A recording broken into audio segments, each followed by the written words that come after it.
Biografia Raul Seixas, ó moleque maravilhoso. Por Ilvio Passos. Ponto de interrogação. Maria Eugênia Pereira dos Santos era uma garotinha bonita quando conheceu Raul Varela Seixas. Ela tinha 7 anos e ele 9. O namoro que durante anos ficou somente na troca de olhares e bilhetes culminou no casamento dos dois às 17h30 do dia 16 de setembro de 1944 na Igreja do Bonfim em Salvador, na Bahia. 9 meses após a união de Raul e Maria Eugênia nascia o primeiro filho do casal, Raul Santos Seixas, em 28 de junho de 1945. Nasci baiano mesmo na AV 7 de setembro número 108, que é a avenida principal de Salvador. Hoje estão comendo bacalhau no quarto onde nasci, brincaria Raul.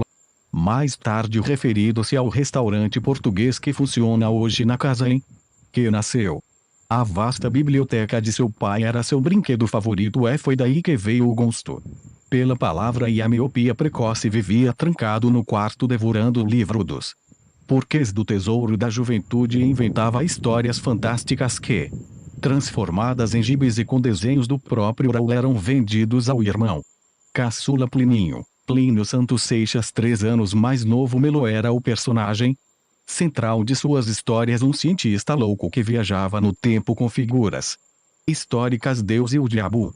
Eu estava muito preocupado com a filosofia sem eu saber, isto é, eu não sabia que era filosofia aquilo que eu pensava. Tinha mania de pensar que eu era maluco e ninguém queria me dizer. Gostava de ficar sozinho pensando horas e horas. Meu mundo interior sempre foi muito rico e intenso, por isso o mundo exterior naquela época não me interessava muito. Eu criava o meu. No ano de 1954 Raul ganhou seu primeiro violão, presente dos pais, ao qual a princípio ele não deu muita importância, porém pouco a pouco foi dedilhando e sozinho aprendeu a tocar algumas músicas, acabando por se apaixonar pela novidade. A família Seixas mudou-se para uma casa que ficava próxima ao consulado americano. Ali Raul conheceu os garotos do consulado que lhe emprestaram alguns discos de Elvis Presley, Little Richard, Fats Domino, Chuck Berry etc. Foi o primeiro contato com rock and roll. Eu ouvia os discos de Elvis Presley até estragar os sucos. O rock era como uma chave que abriria minhas portas que viviam fechadas. Usava camisa vermelha, gola virada para cima. As mães não deixavam as filhinhas chegarem perto de mim, porque eu era torto como o James Dean. Olhava de lado com jeito de durão. Cada vez que eu cumprimentava uma pessoa dava 3 giros em torno do próprio corpo. Eu era o próprio rock. Eu era Elvis quando andava e penteava o topete. Eu era alvo de risos, gracinhas. Claro, eu tinha assumido uma maneira de vestir, falar e agir que ninguém conhecia. Claro que eu não tinha consciência da mudança social que o rock implicava. Eu achava que os jovens iam dominar o mundo. Aos poucos a escola foi ficando de lado. O bom era ficar na loja cantilhuda música, curtindo rock and roll ou marcando ponto no Elvis Rock Club, fã clube de Elvis Presley, fundado por Raulzito e o amigo Aldir Serrão. Corria o anos de 1962. E a necessidade de fazer rock levou Raul a fundar, ao lado dos irmãos Delcio e Tio do Gama, o grupo Os Relâmpagos do Rock. Chegaram a se apresentar na TV Itapuã, onde foram chamados de cantores de música de cowboy. Eu era um fracasso na escola. A escola não me dizia nada do que eu queria saber. Tudo que eu sei eu devo ao mundo, à rua, à vivência e principalmente a mim mesmo. Repeti 5 vezes a 2ª série do ginásio. Eu nunca aprendi nada na escola. Minto. Aprendi a odiá-la. O ano de 1964 foi importante para Raul Seixas. Os Relâmpagos do Rock, com nova formação, passam a se chamar TH Panthers. Foi também o ano da profissionalização definitiva e da descoberta dos Beatles. Ainda em 1964, TH Panthers entra em estúdio para gravar aquela que viria a ser a primeira gravação oficial. 2 músicas para serem lançadas em um compacto. Nani. Coração Partido pela Astor, que acabaram ficando apenas no acetato, não sendo lançadas comercialmente. Somente em 1992 a música Nani seria lançada, entre outras gravações raras, no álbum Global do Raul. O grupo passou então a se chamar Raulzito e os Panteras depois de comprar uma Aparelhagem nova e melhor, passou a tocar em boates e em shows em que muitas vezes brilhavam astros da jovem guarda como Roberto Carlos, Wanderlei Agr, Adriane e Rosemary, entre outros. Seus maiores rivais são os grupos de samba e bossa nova aquartelados no Teatro Vila Velha de um lado e do outro o Cinema Roma, que era o templo do rock and roll organizado por Aldir Serrão. Ó Big Ben, em nome do namoro com a americana Edith Wisner, Raul resolve parar tudo e retomar os estudos e em pouco tempo prestar o vestibular, para passar num dos primeiros lugares para a faculdade de Direito. Eu queria provar às pessoas, a minha família, como era fácil isso de estudar, passar em exames como não tinha mínima importância, tão sem importância que em 1967 decide ao mesmo tempo casar com Edith e retomar a carreira com os Panteras. Atendendo a um pedido de Jerry Adriane, Raul e Edith e os Panteras partiram em viagem para o Rio, realizando um velho sonho. Conseguiram gravar para a Odeon o LP Raulzito e os Panteras, lançado em 1968. O disco foi ignorado tanto pela crítica quanto pelo público. Chegamos em fim de safra, não entendíamos o que estava acontecendo. Agnaldo Timóteo de um lado, Gil e os Mutantes de outro, tocávamos coisas complicadas. Minhas letras falavam de agnosticismo, essas coisas, e complicamos demais, não? Tínhamos ideia do que era comercial em matéria de música em português. Com o fracasso do disco, ficam algum tempo como banda de apoio de Jerry Adriane. Até a dissolução do grupo só sobrou eu, os outros não aguentaram a barra e caíram fora. Desiludido e psicologicamente abalado, Raul voltou para Salvador. Em 1970 conheceu o Evandro Ribeiro, diretor da CBS, hoje Sony Music. Talvez eu tivesse trilhado o caminho da paranoia se não tivesse tido a chance que tive. Conheci o diretor da gravadora CBS lá mesmo na Bahia, e foi ele mesmo quem me deu a oportunidade de estar em contato com a arte outra vez. E lá se foi Raul com Edith de volta para o Rio, desta vez para trabalhar como produtor de discos na CBS. Durante um ano, Raul criaria músicas e discos de sucesso para Jerry Adriane, Trio Ternura, Renato e seus Blue Caps, Tony, Frank, Diana e Sérgio Sampaio. Sérgio Sampaio foi o primeiro artista que eu realmente descobri. Acreditei muito nesse cara, acreditei tanto que ele me incentivou a ser artista outra vez. Em novembro daquele ano nasceu Simone, a primeira filha. O incentivo de Sérgio Sampaio levou Raul a produzir e lançar em julho de 1971, aproveitando a viagem do presidente da CBS, o LP Sociedade da Gran Ordem Cavernista apresenta a sessão das 10 com participações do próprio Raul com Sérgio Sampaio, Miriam Batucada e Edistar. Isso lhe valeu a expulsão da CBS quando o presidente voltou. O disco então sumiu misteriosamente do mercado.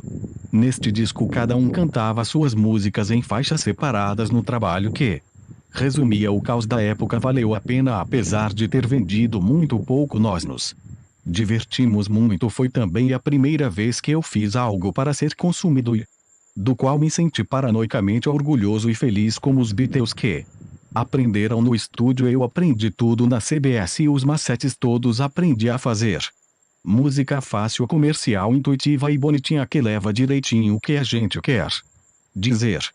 Em setembro de 1972, no VEI Festival Internacional da Canção, à frente de um público ávido por novidades, Raul, mais uma vez incentivado pelo amigo Sérgio Sampaio, resolveu se tornar popular. Escreveu no festival as canções Eu Sou Eu, Nicoriel Diabo, defendida por Lina Rios, e Os Lobos e Let Me Sing, mistura de rock com baião, interpretada pelo próprio Raul travestido de Elvis. Ambas foram classificadas. Depois de sair da CBS, onde ganhava 4.000 cruzeiros por mês, decidi ser Raul Seixas. Então usei este é o termo, aquele negócio de brilhantina do rock do casaco de couro como trampolim, como uma maneira de ser conhecido, porque eu só passei a existir depois daquela encenação daquele teatro que eu fiz. Combinar rock com baião foi a fórmula certa para chamar a atenção, mas foi só o começo. A classificação de Let Me Sing entre as finalistas, além da excelente repercussão que Raul Seixas provocou no público e na imprensa, garantiu a continuidade de sua carreira como cantor e compositor da Philips. A consagração ainda tardaria alguns meses, tempo durante os quais Raul atuaria ao velho estilo, como produtor, e no caso também como cantor anônimo sem crédito na capa de um disco antológico de clássicos de rock and roll e da jovem guarda, os 24 maiores sucessos da era do rock, selo Polifar 1973. Em 1975 esse disco seria reeditado com algumas alterações, como o nome de Iraula na capa e um novo título, 20 anos de rock, aproveitando a notoriedade de Iraula. Mas, o boom só viria mesmo com a explosão do compacto Ouro de Tolo.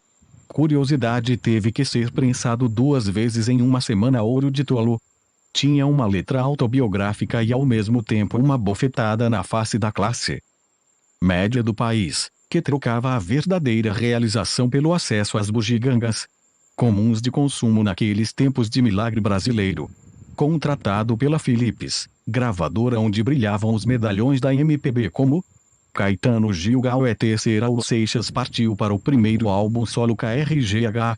Bandolo, a título, refere-se ao grito de guerra de Tarzan, que quer dizer cuidado, aí vem o inimigo. Lançado em 1973, é considerado pela crítica como um dos seus melhores trabalhos. O LP KRGH Bandolo foi feito todo de uma vez. A música Ouro de Tolo foi lançada antes por causa de uma jogada comercial da Philips, que remexeu na ópera que é o LP, e dela retirou a parte que achava mais interessante. Então, para mim, o valor e o gosto ficam por conta de todo o LP, porque ele é o todo de um trabalho onde todas as músicas se interligam e de onde é quase impossível você só tirar e citar uma parte. Raul Seixas e Paulo Coelho lançam Sociedade Alternativa em agosto e dedicam-se com afinco aos estudos esotéricos, mergulhando fundo na obra do mago inglês Aleister Crowley. Raul anunciava que era hora de mudar o mundo e distribuí-los. Shows, um gibi manifesto chamado A Fundação de Krieg, ilustrado por Adalgisa Rios, esposa de Paulo na época. A Sociedade Alternativa, com sede alugada, papel timbrado e relatórios mensais, chegou a anunciar a aquisição de um terreno em Minas Gerais para a construção da Cidade das Estrelas, uma comunidade onde a lei única era faze o que tu queres, a de ser tudo da lei. A ideia da Sociedade Alternativa não agradou a muitos e Raul foi preso e torturado pelo DOPS, tendo que deixar o país. Raul, Paulo e Diti Adalgisa decidiram partir para os Estados Unidos, onde fizeram contato com algumas personalidades. Enquanto isso, aqui no Brasil a música agita tocava de norte a sul do país. Foi graças a esse sucesso que Raul e Cia voltaram para o Brasil. Foi nessa época que o casamento de Raul com Edith foi chegando ao fim e ela decidiu voltar para os Estados Unidos, levando consigo a filha do casal. O sucesso de Gita deu a Raul Seixas o primeiro disco de ouro com mais de 600 mil cópias vendidas. O mesmo não aconteceu com o disco seguinte, Nova Ion, 1975. Philips, que vendeu apenas 60 mil, foi a maior decepção, mas dei a volta por cima com a 10 mil anos atrás. Raul conheceu então outra americana, Gloria Vaquer, Spaceglow, irmã de seu guitarrista Guy Vaquer. Casou-se com Gloria e desta união nasceu no Rio de Janeiro a segunda filha de Raul, Scarlett. Em junho de 1976, nesse ano, lançou o álbum Há 10 mil anos atrás, com Raul maquiado na capa como um sábio ancião. Chegou então ao fim a parceria com Paulo Coelho, embora continua sem amigos ou inimigos íntimos. Decidiu sair da Philips para outra gravadora recém-fundada, a UEA. Marcou esse período rosto sem barba nem bigode, suas marcas registradas e a relação com um novo parceiro e antigo vizinho dos tempos do Rio, Cláudio Roberto, professor de ginástica, poeta e cantor. Nas horas vagas juntos realizaram o LP O Dia em que a Terra Parou, em 1977. A crítica não gostou e foi dito que não mantinha o mesmo nível dos trabalhos anteriores, mas os fãs se deliciam com Maluco Beleza, Sapato 36 e a faixa título. Raul chegou a fazer alguns shows, mas sem muito sucesso devido às críticas ao LP. Foi então que se separou de Gloria, que a exemplo de Edith também voltou aos Estados Unidos com a filha Scarlett. Voltou de lá mais gordo e com uma nova companheira, Tânia Mena Barreto. Com ela dividiu parceria em seu novo álbum Mata Virgem, 1978, e o disco trazia de volta Paulo Coelho, mas a má divulgação atrapalhou o LP e a crítica também não ajudou.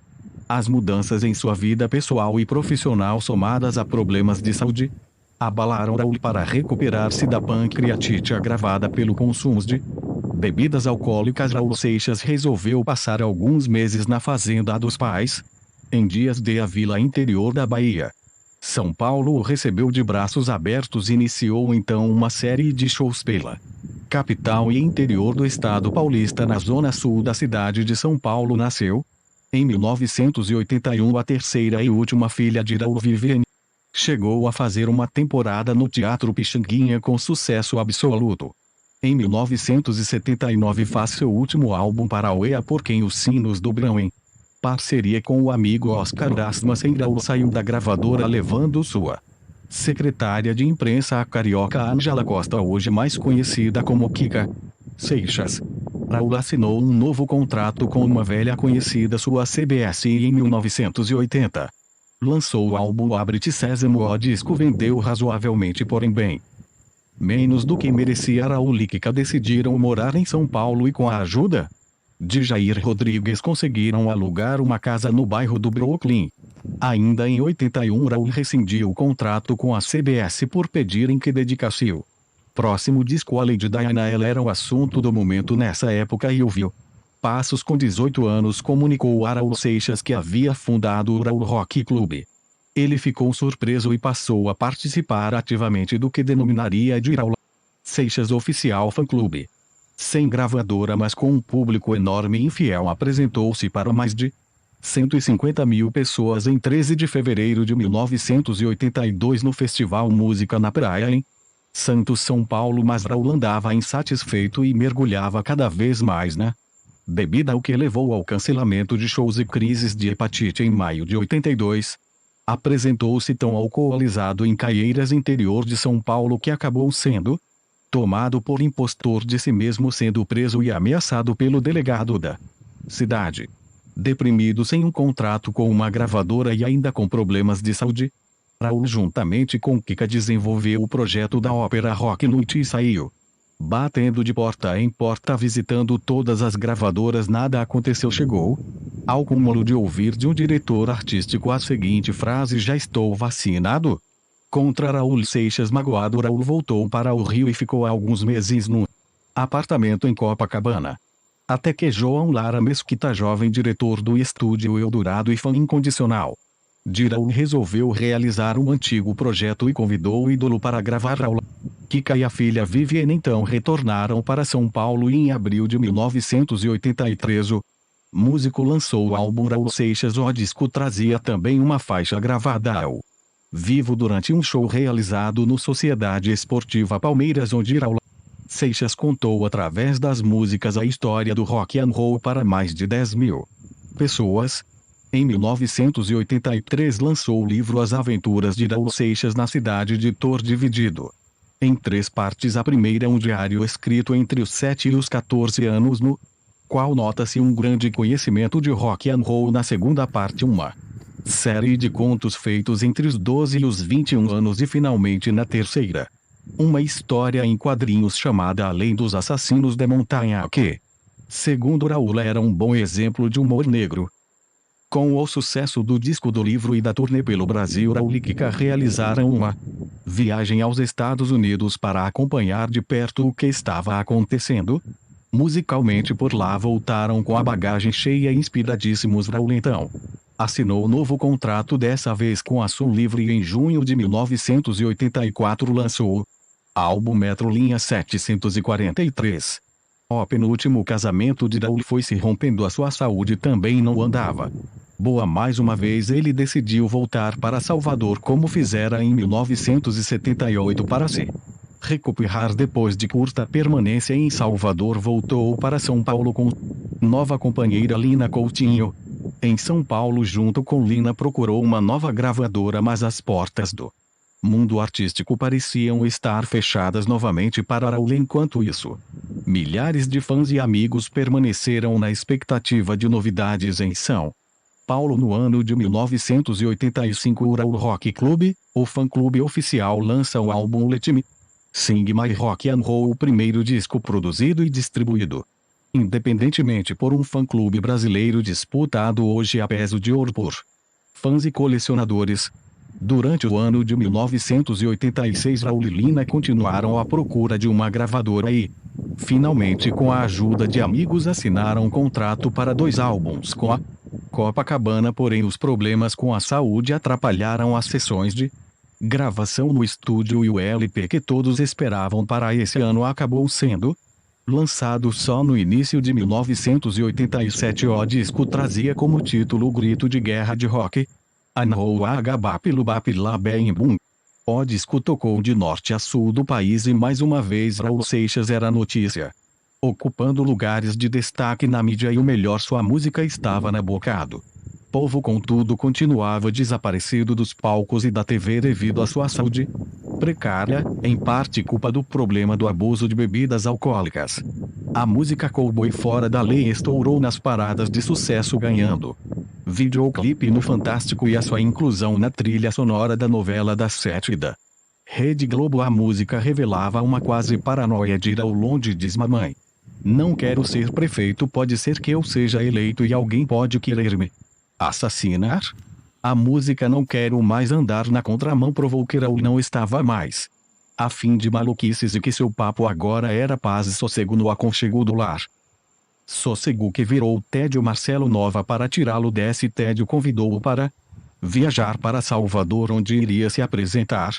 Raul, que estava afastado dos palcos há 3 anos, sua última apresentação ao vivo foi em dezembro de 1985 em São Caetano do Sul. São Paulo aceitou o convite na capital baiana. Iniciaram juntos uma série de 50 shows que visitou os 4 cantos do Brasil, uma aventura que acabou resultando no disco Apanelado Diabo, lançado 2 dias antes do falecimento de Raul, a convite do discípulo e amigo Marcelo Nova, então vocalista e letrista do grupo baiano Camisa de Vênus. Raul Seixas participou da gravação do álbum que o grupo preparava para lançar, dividindo vocais e parceria com Marcelo Nova na música Muita Estrela Pouca Constelação, referindo-se ao cenário pop brasileiro de maneira desdenhosa.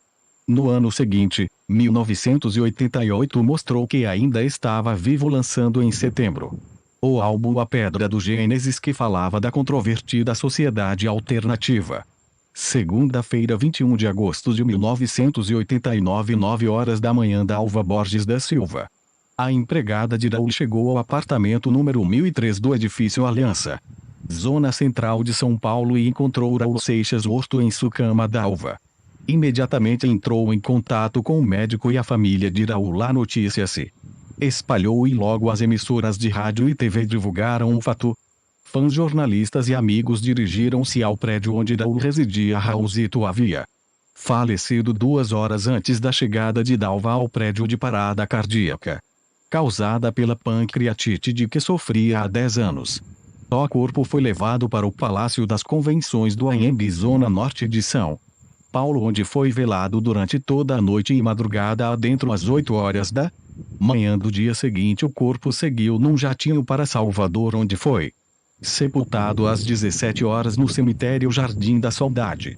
Passados tantos anos de sua grande viagem, Raul Seixas continua mais vivo do que nunca. Desde seu falecimento em 21 de agosto de 1989, o número de pessoas interessadas em sua vida e obra vem aumentando consideravelmente. Pessoas de todas as faixas etárias e classes sociais se organizam nos inúmeros fãs-clubes criados para homenageá-lo. Casas culturais, praças, ruas, parques e viadutos recebem seu nome.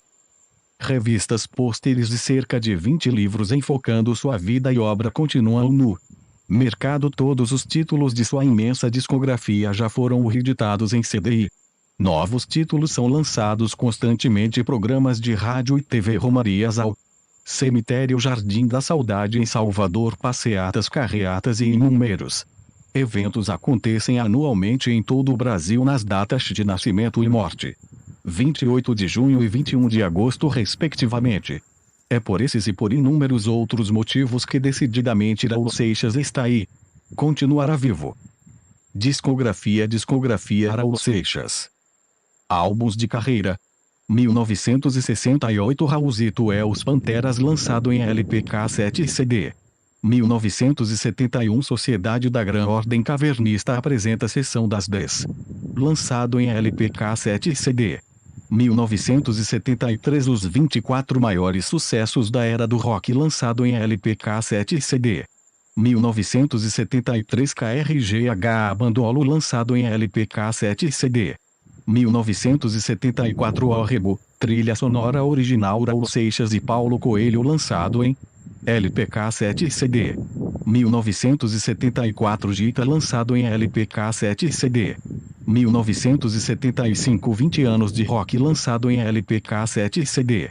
1975 Novo AEON lançado em LP cassete e CD. 1976 Há 10 mil anos atrás lançado em LP cassete e CD. 1977 Raul Rock Seixas lançado em LP cassete e CD. 1977 O Dia em que a Terra Parou lançado em LP cassete e CD. 1978 Mata Virgem lançado em LP cassete e CD. 1979 Por Quem os Sinos Dobram lançado em LP cassete e CD. 1980 Abre-te Sésamo lançado em LP cassete e CD. 1983 Raul Seixas lançado em LP cassete e CD. 1984 Raul Seixas ao vivo único e exclusivo lançado em LP cassete e CD. 1984 Metro Linha 743 lançado em LP cassete e CD. 1985 Let Me Sing My Rock and Roll lançado somente em LP. 1986 Raul Rock Volume 2 lançado em LP cassete e CD. 1987 O HBAPL e o BAP La Bem Boom lançado em LP cassete e CD. 1988 A Pedra do Gênesis lançado em LP cassete e CD. 1989 A Panela do Diabo lançado em LP cassete e CD. Álbuns póstumos. 1991 Raul Seixas, ao vivo show na Praia do Gonzaga Santos SP 1982. Lançado em LP cassete e CD. 1992 Oba do Raul lançado em LP cassete e CD. 1993 Raul Vivo, ao vivo shows em São Paulo 1983 lançado em LP cassete CD. 1994 Se o Rádio Não Toca, ao vivo show em Brasília 1974 lançado em LP cassete e CD. 1998 Documento lançado somente em CD. 2003 Anarquilópolis lançado somente em CD. 2005 Oba do Raul Revirado lançado somente em CD como brinde do livro. Oba do Raul Revirado. Caixas, edições especiais.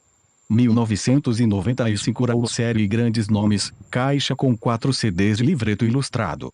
2002 Maluco Beleza, caixa com 6 CDs de livro ilustrado. 2009 20 anos sem Raul Seixas. Ponto de interrogação box com CD mais DVD e reedição do CD e VHS. Documento lançado em 1998 incluindo a faixa inédita Gospel. 2010 10 mil anos à frente, caixa com 6 CDs mais libreto. Ponto de interrogação. Livros publicados. Veja quantos livros na estante. Tudo que se escreveu sobre o Maluco Beleza. 01 As Aventuras de Raul Seixas na Cidade de Raul Seixas Sogum Arte, RJ. 1983. 02 Raul Seixas por ele mesmo e o Passos Martin Claret Editores SP 1990. 03 Raul Seixas Uma Antologia e o Passos e Toninho Buda Martin Claret. Editores SP 1992. 04 Baldo Raul Kika Seixas e Tarik de Souza Editora Globo SP 1992. 05 Eu Quero Cantar por Cantar Ayrton Mugnaini Jr. Nova Sampa Editora SP 1993. 06 Trem das 7 Luciana Alves Toninho Buda Drago Jairo Ferreira Zelinda. Hipólito Ayrton Mugnaini Jr. Costa Sena Nova Sampa Editora SP 1995. 07 A Trajetória de um Ídolo Tio do Gama Pen Editora SP 1995. 08 Raul Seixas e o Sonho da Sociedade Alternativa Luciana Alves Martin Claret. Editores SP 1993. 09 Raul Seixas Musicalmente Falando Tais de Moraes Nova Sampa Editora SP. 1994. 10 Raul Seixismo Costa Sena Nova Sampa Editora SP 1994. 11 Raul Seixas Forever Madiel Figueiredo Editora Ataniense SP 1994. 12 Raul Seixas Rockbook Kika Seixas Grifos Editora RJ 1994. 13 Raul Roque Seixas Kika Seixas Editora Globo, SP 1995. 14 Raul Seixas O Metamorfônico Isaac Soares de Souza Gráfica e Editora Coleta. Bariri SP 1995. 15 Raul Seixas Entrevistas e Depoimentos Tildo Gama Pen Editora SP 1997. 16 Triângulo do Diabo Opus 666 Deiva Kergiro Press 1999. 17 A Paixão segundo Raul Seixas Toninho Buda Editora Maia SP 1999. 18 10 anos sem Raul Seixas Tiago Sotero de Saí Mirella Franco Barrella. Produção Alternativa SP 1999. 19 Luar aos Avessos Ângelo Sastres Cortex Editora SP 1999. 20 Raul Seixas Biografia Coleção Gente do Século Regina Echeverria Editora. 3 SP 1999. 21 Raul Seixas A História que Não Foi Contada Elten Franz Irmãos Vital. Editores SP 2000. 22 Raul Seixas A Verdade Absoluta Filosofias Políticas e Lutas Mário Lucena. Bel Oficina de Letras SP 2002. 23 Raul Seixas 10 mil anos à frente Marco Aurélio M 2000-2003. 24 Raul Seixas e a Modernidade Uma Viagem na Contramão Sonilson Juvino Silva Marca de Fantasia PB 2004. 25 Raul no Caldeirão da Vida Martins Catedral das Letras Petropolis RJ 2005. 26 Obaldo Raul Revirado Silvio Essingere de Ouro, RJ 2005. 27 30 anos de rock Raul Seixas e a cultura brasileira Dilson César Davides. Editora Corifeu Rio de Janeiro RJ 2007. 28 Vivendo a Sociedade Alternativa Raul Seixas no seu tempo Luiz Lima. Terceira Margens São Paulo SP 2007. 29 O Protesto dos Inconscientes Raul Seixas e a Micropolítica Juliana Abonizio. ECO FMT Cuiabá MT 2008. 30 Krieg Abandolo Cuidado Aí Vem Raul Seixas Rosana da Câmara Teixeira 7. Letras FAPRJ Rio de Janeiro 2008. 31 Raul Seixas Metamorfose Ambulante Vida Alguma Coisa Acontece Morte. Alguma Coisa Pode Acontecer Mário Lucena Laura Cohen e Igor Zinza. Coordenação Ilvio Passos BIA Editora São Paulo SP 2009. 32 Novo Aeon Raul Seixas no Torvelinho de seu tempo Vitor Seis Santos. Editora Multifoco Rio de Janeiro RJ 2010. Audiobook. Obaldo Raul Revirado, Audiolivro Org Silvio Essinger narrado por Tico Santa Cruz e o Grupo Voluntários da Pátria com Nelson Mota Kika e Viviane Seixas. Plug-me Editora Rio de Janeiro RJ 2009. Ponto de interrogação. Ilvio Passos Tel. 11, 29 48, 29 83 Cel. 11, 8304, 45 68 Site 1, www.raulrockclub.com.br Site 2, www.silviopassos.com E-mail, sp@silviopassos.com Os fatos prevalecem sobre os documentos. Ponto de interrogação. Esta obra foi digitalizada sem fins comerciais e destinada unicamente à leitura de pessoas portadoras de deficiência visual, por força da Lei de Direitos de Autor.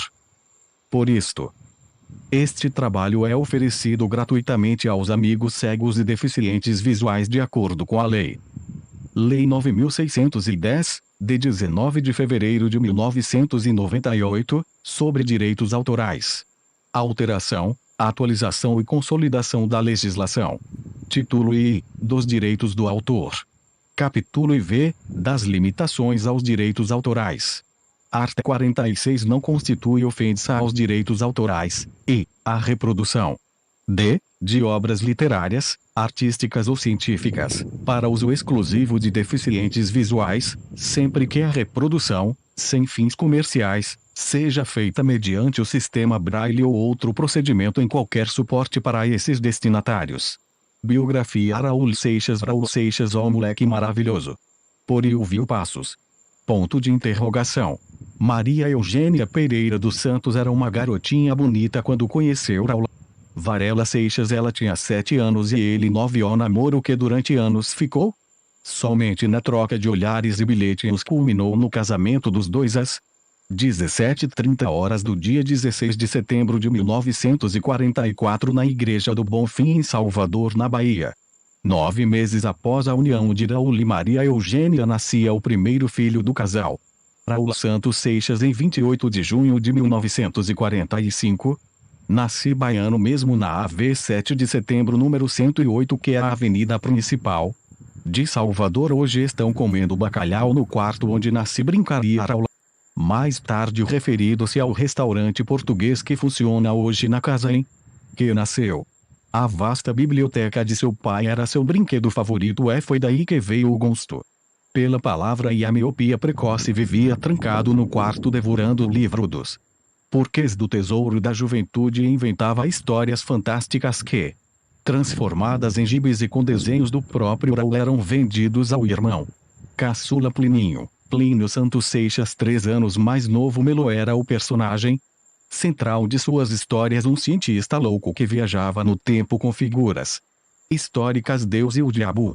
Eu estava muito preocupado com a filosofia sem eu saber, isto é, eu não sabia que era filosofia aquilo que eu pensava. Tinha mania de pensar que eu era maluco e ninguém queria me dizer. Gostava de ficar sozinho pensando horas e horas. Meu mundo interior sempre foi muito rico e intenso, por isso o mundo exterior naquela época não me interessava muito. Eu criava o meu. No ano de 1954 Raul ganhou seu primeiro violão, presente dos pais, ao qual a princípio ele não deu muita importância, porém pouco a pouco foi dedilhando e sozinho aprendeu a tocar algumas músicas, acabando por se apaixonar pela novidade. A família Seixas mudou-se para uma casa que ficava próxima ao consulado americano. Ali Raul conheceu os garotos do consulado que lhe emprestaram alguns discos de Elvis Presley, Little Richard, Fats Domino, Chuck Berry etc. Foi o primeiro contato com rock and roll. Eu ouvia os discos de Elvis Presley até estragar os sucos. O rock era como uma chave que abriria minhas portas que viviam fechadas. Usava camisa vermelha, gola virada para cima. As mães não deixavam as filhinhas chegarem perto de mim, porque eu era torto como o James Dean. Olhava de lado com jeito de durão. Cada vez que eu cumprimentava uma pessoa dava 3 giros em torno do próprio corpo. Eu era o próprio rock. Eu era Elvis quando andava e penteava o topete. Eu era alvo de risos, gracinhas. Claro, eu tinha assumido uma maneira de vestir, falar e agir que ninguém conhecia. Claro que eu não tinha consciência da mudança social que o rock implicava. Eu achava que os jovens iam dominar o mundo. Aos poucos a escola foi ficando de lado. O bom era ficar na loja cantilhuda música, curtindo rock and roll ou marcando ponto no Elvis Rock Club, fã-clube de Elvis Presley, fundado por Raulzito e o amigo Aldir Serrão. Corria o anos de 1962. E a necessidade de fazer rock levou Raul a fundar, ao lado dos irmãos Delcio e Tio do Gama, o grupo Os Relâmpagos do Rock. Chegaram a se apresentar na TV Itapuã, onde foram chamados de cantores de música de cowboy. Eu era um fracasso na escola. A escola não me dizia nada do que eu queria saber. Tudo que eu sei eu devo ao mundo, à rua, à vivência e principalmente a mim. Mesmo repeti 5 vezes a 2ª série do ginásio, nunca aprendi nada na escola. Minto. Aprendi a odiá-la.